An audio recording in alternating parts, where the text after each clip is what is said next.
Eh bien, vous êtes bien nombreux, hein?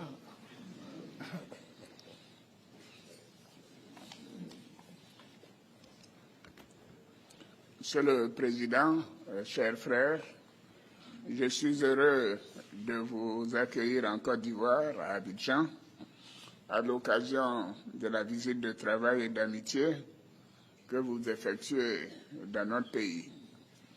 Je sais que vous connaissez bien la Côte d'Ivoire et je vous remercie de cette marque d'attention. Je vous souhaite à vous-même ainsi qu'à la délégation qui vous accompagne, ainsi que la première dame de Guinée, la bienvenue en terre ivoirienne. Je voudrais vous réitérer mes remerciements pour la participation du Premier ministre guinéen à l'Africa CEO Forum, organisé les 12 et 13 juin dernier à Abidjan, ainsi que pour l'importante délégation guinéenne mobilisée à l'occasion du FEMUA 2025 avec nos jeunes de Magic System. La Côte d'Ivoire et la Guinée sont des pays frères et amis, et je me réjouis des relations séculaires de coopération et d'amitié qui existent entre nos deux pays depuis de nombreuses années. Dans le cadre de ces excellentes relations, notre pays accueille une importante communauté guinéenne, comme vous l'avez constaté ce matin, qui vit en parfaite harmonie avec leurs sœurs et frères ivoiriens. Et il en est de même pour de nombreux Ivoiriens qui résident en Guinée. Votre visite nous offre l'opportunité d'aborder des sujets d'intérêt commun en vue de raffermir davantage ces excellentes relations. Monsieur le Président, chers frères, nous venons d'avoir un entretien approfondi qui nous a permis d'aborder des sujets d'intérêt commun, notamment les relations économiques bilatérales et la situation sécuritaire dans notre pays et dans la sous-région. Nous avons aussi échangé sur la situation politique dans nos deux pays. Depuis plusieurs mois, la Guinée traverse une étape cruciale de son histoire. La Côte d'Ivoire suit évidemment avec un grand intérêt cette évolution, ainsi que pour les efforts déployés pour retrouver la normalité constitutionnelle. J'ai été, avec le président du Ghana, l'un des chefs d'État à vous rendre visite après le changement en Guinée. Notre vœu est de voir la Guinée retrouver son lustre d'antan et poursuivre sa marche vers le progrès économique et social pour le bonheur du peuple guinéen. Je voudrais à cet égard vous féliciter pour les importants progrès réalisés dans le cadre du développement à travers votre programme Simandou 2040. S'agissant de la coopération bilatérale, nous avons observé une augmentation dans les échanges commerciaux globaux entre nos deux pays, qui ont connu une progression de 78% l'année dernière. Toutefois, ce niveau semble impressionnant, ce niveau d'échange d'environ 100 milliards ne reflète pas le potentiel économique de nos deux économies. Nous devons faire plus et mieux. Nous avons décidé de renforcer davantage notre coopération économique, notamment dans les domaines des mines et de l'énergie, du transport, bitumage de la route Lola, fourniture de la frontière de la Côte d'Ivoire, construction du chemin de fer San Pedro-Monimba et ensuite Conakry.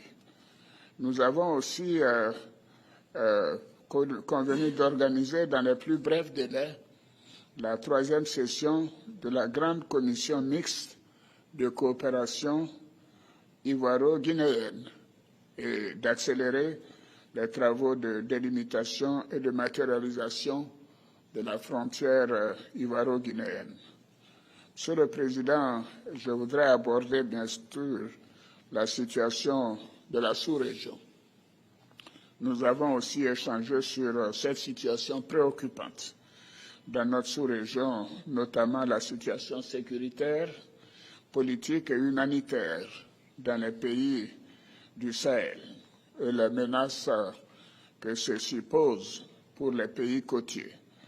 Nous avons décidé de continuer d'apporter une assistance pour permettre aux pays du Sahel de faire face aux besoins humanitaires et sécuritaires, et parce que nous sommes tous concernés par ces situations difficiles.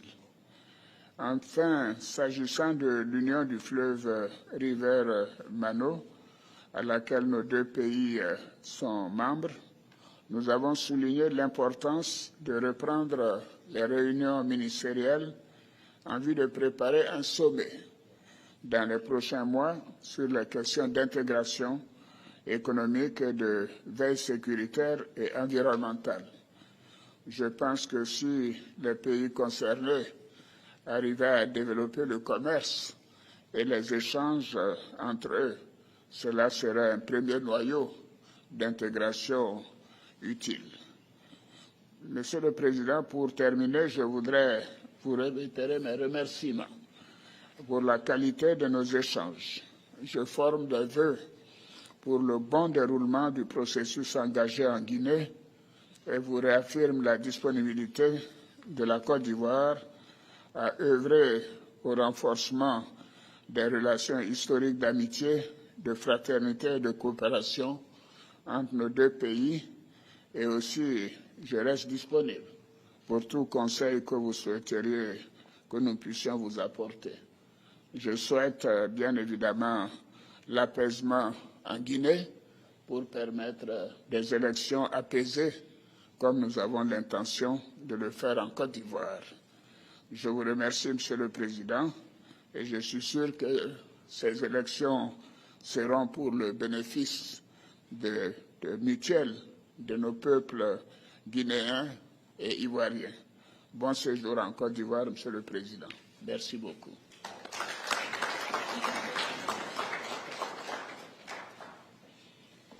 Excellence, Monsieur le Président, chers grands frères, c'est un immense honneur pour moi d'effectuer cette visite en terre africaine de Côte d'Ivoire, symbole de force, de résilience et de beauté. Une terre qui, sous votre leadership, Monsieur le Président, s'est affirmée comme un modèle de progrès, de stabilité et de vision pour notre continent. Je souhaite vous remercier sincèrement pour l'invitation que vous m'avez adressée et l'accueil chaleureux qui a été réservé à ma délégation ainsi qu'à moi-même. Monsieur le Président, ceci témoigne de l'estime que vous portez à la République de Guinée. Et à ma modeste personne, en cette heureuse occasion, permettez-moi, Monsieur le Président, de transmettre les salutations fraternelles du peuple de Guinée. Je suis ici non seulement en tant que président de la République de Guinée, mais en tant que frère, en tant qu'ami et en tant que fils d'Afrique. Monsieur le Président, dans le contexte géopolitique actuel, tant régional que mondial, je souhaite vous exprimer ma profonde admiration pour votre parcours exceptionnel à la tête de la Côte d'Ivoire. Votre leadership empreint de sagesse et de vision a transformé votre pays et inspiré de nombreuses nations à travers le continent africain. Depuis notre première rencontre à Conakry, Monsieur le Président, j'ai été marqué par votre humilité et le respect que vous avez vis-à-vis du peuple de Guinée. Ces jours, vous avez choisi la voie de la compréhension plutôt que celle du jugement. Nous savons aussi que vous avez joué un rôle auprès de vos pairs pour une meilleure compréhension du contexte guinéen. Je vous en remercie sincèrement. Je suis convaincu que la base d'une coopération efficace repose sur la confiance mutuelle, l'écoute et le respect. Ainsi, je veux vous assurer que ma volonté sincère de collaborer étroitement avec vous et d'apprendre avec humilité et gratitude de votre expérience inestimable et d'apprendre avec vous. Dans le même esprit, j'espère que nos échanges pourront également nourrir votre réflexion et renforcer nos efforts communs pour bâtir un avenir ambitieux, harmonieux et prospère pour nos deux nations. Un avenir à la hauteur des aspirations de nos peuples. Nos deux nations partagent une histoire riche, tissée de luttes communes et de succès partagés. Nous sommes voisins, mais bien plus que cela, nous sommes une famille. En venant à Abidjan, je souhaite vous exprimer ma conviction qu'il est temps d'élever cette relation à un niveau supérieur, comme vous l'avez dit tout à l'heure, Monsieur le Président, et en cultivant une véritable amitié et en renforçant davantage notre fraternité, Monsieur le Président.